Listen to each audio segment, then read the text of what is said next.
اللہ اکبر۔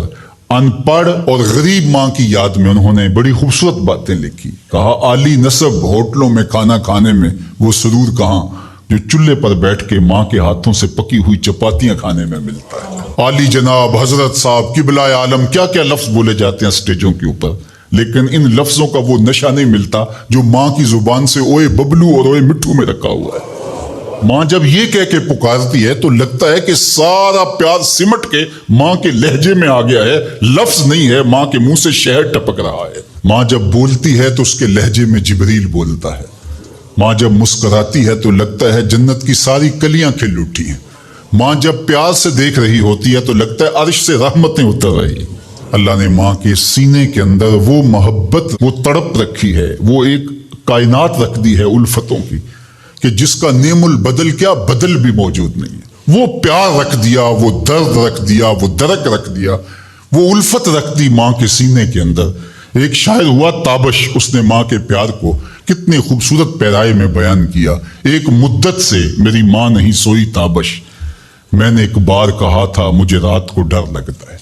کہا ایک دن بچپن میں میرے منہ سے نکلا تھا امی مجھے رات کو سوتے ہوئے ڈر لگتا ہے۔ میں بوڑھا بھی ہو گیا ہوں، میری ماں اب بھی میرے بستر پہ پھونکے مارتی کہ میرے بیٹے کو رات کو ڈر نہ لگا۔ یہ ماں کے سینے کا پیار ہے، ماں کی الفت ہے، یہ ماں کی تڑپتی ہوئی ممتا ہے۔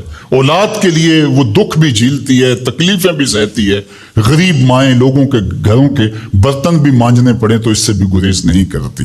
شہر میں آ کر پڑھنے والوں بھول گئے ہو کس کی ماں نے کتنا زیور بیچا ہے۔ اس لیے ماں کی کمی انسان بڑھاپے میں بھی محسوس کرتا ہے۔ کبھی ایسا نہیں ہو سکتا کہ انسان کہے کہ کوئی بات نہیں اب میں بڑا ہو گیا مجھے ماں کی کمی محسوس نہیں ہوتی۔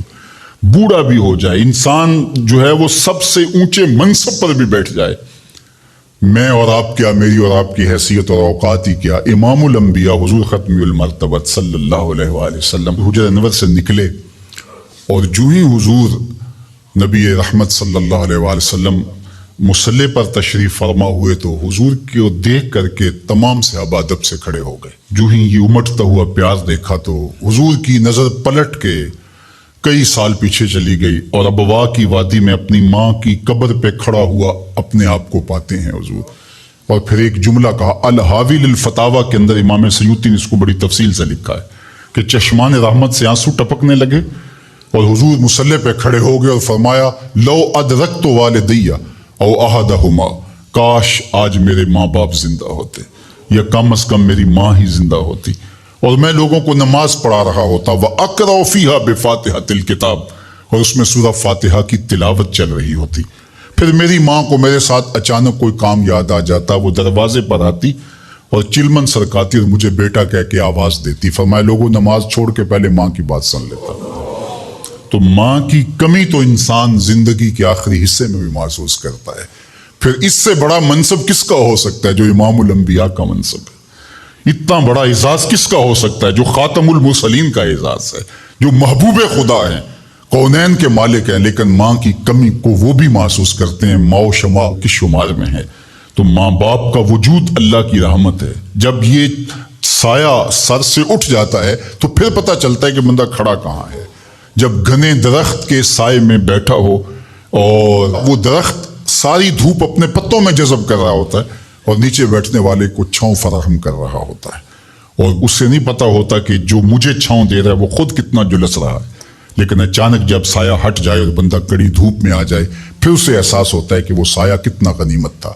جن کے ماں باپ موجود ہیں وہ ان کی خدمت کر کے دنیا اور آخرت کی سرخرویاں حاصل کریں۔ اللہ کی رضا بھی اس میں ہے، رسول اللہ کی رضا بھی اس میں ہے، اور دنیا اور آخرت کی بہتریاں اسی کے اندر پنہاں ہیں کہ ماں باپ کی تکریم بجا لائی جائے۔